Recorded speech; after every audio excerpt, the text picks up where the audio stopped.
I'm Jamie Heineman. And I'm Adam Savage. We're going to find out what happens when you strap a rocket to a 67 Chevy. Oh, yeah. Coming up, we turn a Chevy into a 350-mile-per-hour road warrior. This is so exciting. I'm going to have a grinectomy. Pop rocks and soda. Urban myth or recipe for disaster. Dude, your stomach's going to burst.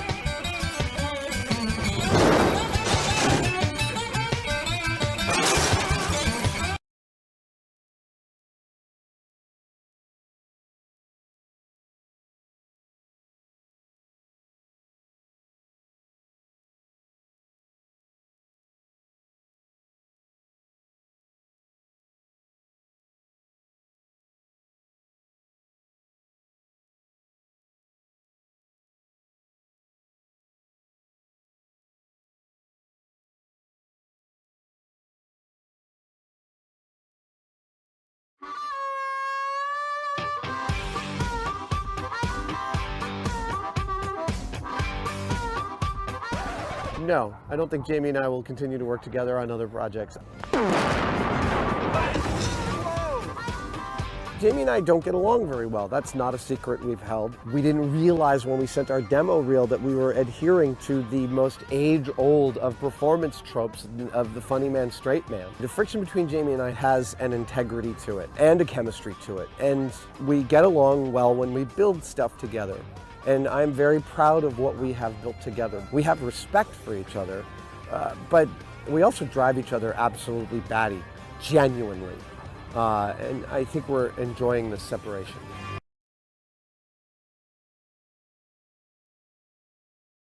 Ladies and gentlemen, Penn and Teller! Oh my goodness! Nice to see you, buddy. Pleasure to see you. Thank you again. Welcome back to the show. First of all, I want to congratulate you on, you guys are the longest running headlining act in Las Vegas. In history. In Not history. just now, the longest running headliner in history in Las Vegas. Congratulations, that's just amazing. And we just signed for another 4 years, so till 2022. At the Rio. We intend to die in office.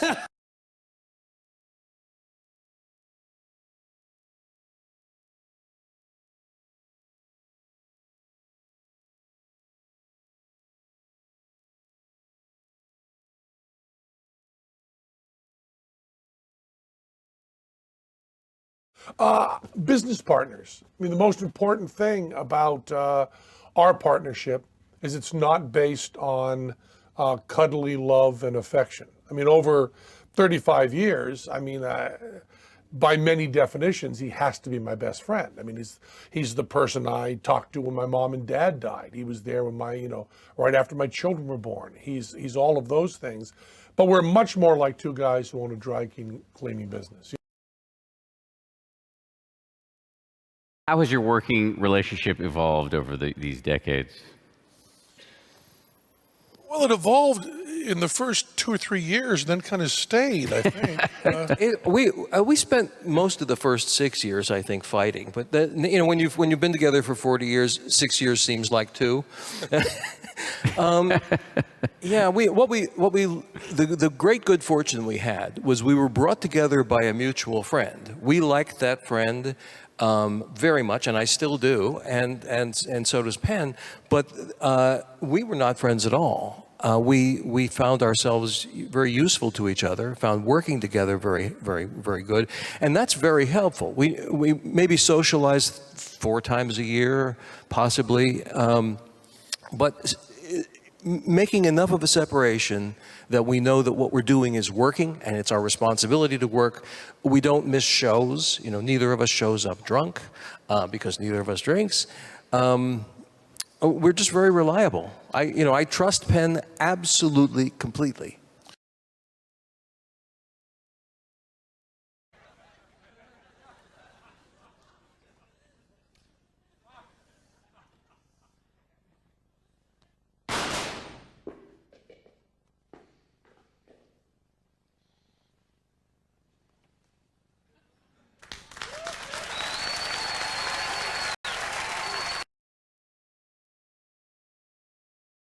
what we wanted to do was do a show together, and we had much more respect than affection.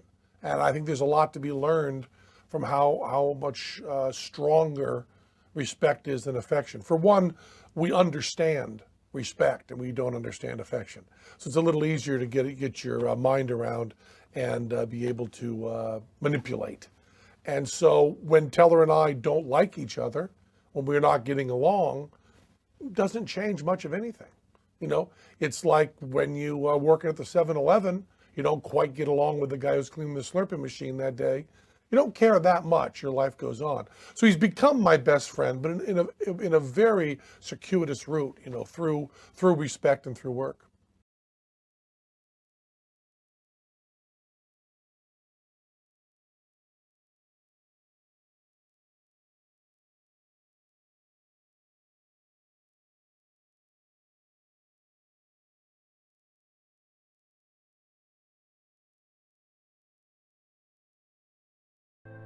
How do you gain influence and respect? Like, what's that process? If I want to gain the ability to influence you, well, then what I have to do is give you the ability to influence me. And when I say, hey, here's what we're trying to make happen. Here's what I want to do. And you say, well, I think we should do it like this. You know what I should say? Okay, well, let's take a look at that. The more I allow you to influence me, the more open your mind gets for me to influence you. Respect, same thing. If I treat you like you're a plebe, like you don't matter, you're not going to respect me at all. But if I treat you with respect and respect you, when you try and talk to me, and I listen and I respect what you're saying and I try and understand it fully, then your respect for me is going to go up as well. So when you want to earn respect, give respect. When you want to earn influence, give influence. When you want to earn trust, give trust. All those three are related.